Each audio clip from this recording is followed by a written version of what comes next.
অনেক দিন বাদে আজকে বরবটি আলু ছোটো মাছের তরকারি রান্না করলাম, তো সেই রেসিপিটাই তোমাদের সাথে শেয়ার করছি।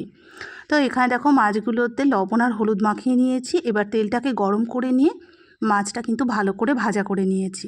মাছটা ভাজা হয়ে গেলে সেই একই তেলের মধ্যে এবার ওই বরবটি আর আলুটাকেও ভাজা করে নেব। লবণ আর হলুদ দিয়ে বেশ একটু সময় ধরে ভাজা করে নিলে কিন্তু এর টেস্ট আরও ভালো হয়। তো তারপরে দেখো আমার ভাজাটা করা হয়ে গেছে। এবার মশলাটা কষিয়ে নিচ্ছি। তো তেল আর পেঁয়াজটাকে একটু ভাজা ভাজা করে তার মধ্যে কিন্তু আদা রসুন পেঁয়াজের একটু পেস্ট দিয়ে নিয়েছি। সমস্ত রকম গুঁড়ো মশলা দিয়ে একটুখানি পানি দিয়ে ভালো করে মশলাটা কষিয়ে নিচ্ছে। আর তারপর মশলাটা থেকে যখন এরকম তেলটা ছেড়ে আসবে তখনই কিন্তু দিয়ে দেবো এই ভেজে রাখা বরবটি আর আলুটা দিয়ে ভালো করে মশলা দিয়ে কষিয়ে নিচ্ছি। মশলা দিয়ে ভালো করে কষিয়ে নিয়ে তারপরেই কিন্তু পানি দিয়ে দেবো সেদ্ধ করবার জন্য। আর যখন এটা সেদ্ধ হয়ে আসবে তখন নামানোর একটু আগে মাছগুলো দিয়ে ফুটিয়ে নেব, তাহলে কিন্তু রেডি হয়ে যাবে। আর ভাত দিয়ে কিন্তু এই তরকারিটা খেতে খুব ইয়াম্মি হয়।